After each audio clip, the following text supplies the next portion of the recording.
दानिश एक आम लड़का था, जिंदगी से उबा हुआ, अपने ख्वाबों से नाराज और खुद से दूर होता जा रहा था। दिन भर की भाग दौड़, लगातार नाकामियां और दिल में दबी हुई टूटी उम्मीदें उसे अंदर से बिल्कुल खाली कर चुकी थीं। उसे ऐसा लगता जैसे जिंदगी एक ब्लैक एंड व्हाइट फिल्म है, जिसमें हर सीन बार बार दोहराया जा रहा है। उसके ख्वाब कहीं खो गए थे और उम्मीद जैसे कोई पुरानी कहानी बन चुकी थी। वो अक्सर सोचता, क्या वाकई मेरी जिंदगी में कुछ खास होने वाला है या यूं ही सब खत्म हो जाएगा। उस रात बाहर बारिश हो रही थी। हल्की ठंडी हवा खिड़कियों से टकरा रही थी। सड़कें सुनसान थी और कमरे की खामोशी उसके दिल में बेचैनी भर रही थी। दानिश बिस्तर पर लेटा हुआ था। मोबाइल स्क्रीन बंद थी और अंदर कहीं एक अजीब सी खाली जगह महसूस हो रही थी। अचानक उसका मन किया कि टाइम देखे। मोबाइल ऑन किया।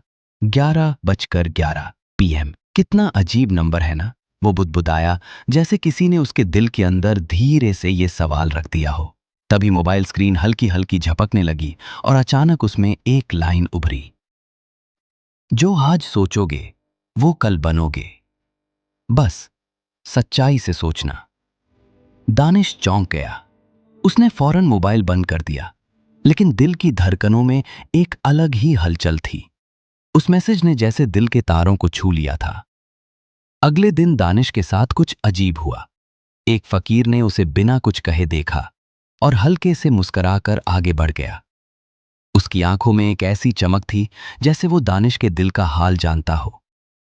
रास्ते में एक रिक्शा वाले ने उससे बस एक सवाल किया, क्या कभी तुमने अपनी आंखों से खुद को बनते देखा है? दानिश हैरान रह गया, ये सब क्या हो रहा है? क्यों हर तरफ से ऐसे इशारे मिल रहे हैं? उस रात फिर उसने घड़ी देखी। 11:11 PM। इस बार जैसे कोई आवाज उसके कानों में फुसफुसाई, कल का तुम आज के तुम पर निर्भर है। अब वो हर रात 11:11 का इंतजार करने लगा। हर रात एक नया मैसेज, कभी सपने में, कभी मोबाइल पर, कभी किसी किताब में छपी एक लाइन की शक्ल में। निराशा खुद से दूरी का दूसरा नाम है। जो खुद को माफ करता है वो सब कुछ जीत लेता है। दुनिया से पहले खुद पर भरोसा करना सीख। दानिश बदलने लगा। अब वो रोज कुछ ना कुछ लिखता, सोचता, महसूस करता। उसने अपने लिए छोटे छोटे नोट्स बनाने शुरू किए, जिन्हें वो रोज पढ़ता, महसूस करता और उन पर अमल करने की कोशिश करता। धीरे धीरे दानिश की जिंदगी में रंग भरने लगे। अब वो लोगों की बातों से कम और अपने दिल की आवाज से ज्यादा प्रभावित होने लगा। उसने खुद को संभालना शुरू किया, दिमागी, जज्बाती और रूहानी तौर पर। फिर एक दिन उसका मोबाइल खो गया। वो बहुत बेचैन हो गया। अब रात को 11:11 का वक्त देखने के लिए उसके पास कुछ भी नहीं था। उसे लगा जैसे उसकी दुनिया रुक गई हो। वो जरिया जिससे वो अपनी आत्मा से जुड़ाव महसूस करता था, अब उसके पास नहीं था। तभी खिड़की के बाहर से उड़ता हुआ एक पुराना अखबार उसके पास आ गिरा। दानिश ने उसे जैसे तैसे उठाया। उसके बीच एक लाइन चिपकी हुई थी, अब वक्त तेरे अंदर है, स्क्रीन में नहीं। आंखें बंद कर, दिल से देख, बहुत हंती। दानिश ने आंखें बंद की और रात के 11:11 पर दिल से एक आवाज सुनी। वो आवाज शांत थी लेकिन बहुत साफ, जैसे पूरी कायनात उसकी बात सुन रही हो।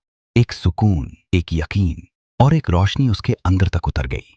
उस दिन के बाद उसने खुद पर पूरी तरह भरोसा करना सीख लिया। अब वो खुद रोशनी बनकर दूसरों की जिंदगी में भी उजाला बांटने लगा। उसने एक YouTube चैनल शुरू किया, जहां वो हर रात 11:11 पर लोगों को एक पॉजिटिव मैसेज देता। धीरे धीरे लोग उससे जुड़ने लगे। उसकी बातों में उन्हें खुद की झलक दिखने लगी। एक दिन जब वो लाइव शो कर रहा था, एक नौजवान ने पूछा, सर आपको किस चीज ने बदला? कोई पल, कोई हादसा? दानिश मुस्कुराया और बोला, न वो कोई पल था, न कोई हादसा, वो एक वक्त था, 11:11 जिसने मुझे मेरी आत्मा की आवाज सुनाई। अब वो हर रात 11:11 पर चुपचाप बैठकर आंखें बंद करता है और उसके अंदर से एक आवाज आती है, तू जीत चुका है क्योंकि तूने खुद को पा लिया है। एक दिन एक नौजवान लड़का उसके पास आया, बिल्कुल वैसा ही जैसा दानिश कभी हुआ करता था, उलझा हुआ, मायूस और अंदर से खाली। उसने कांपती आवाज में पूछा, क्या वाकई मुमकिन है कि एक वक्त इंसान की जिंदगी बदल दे?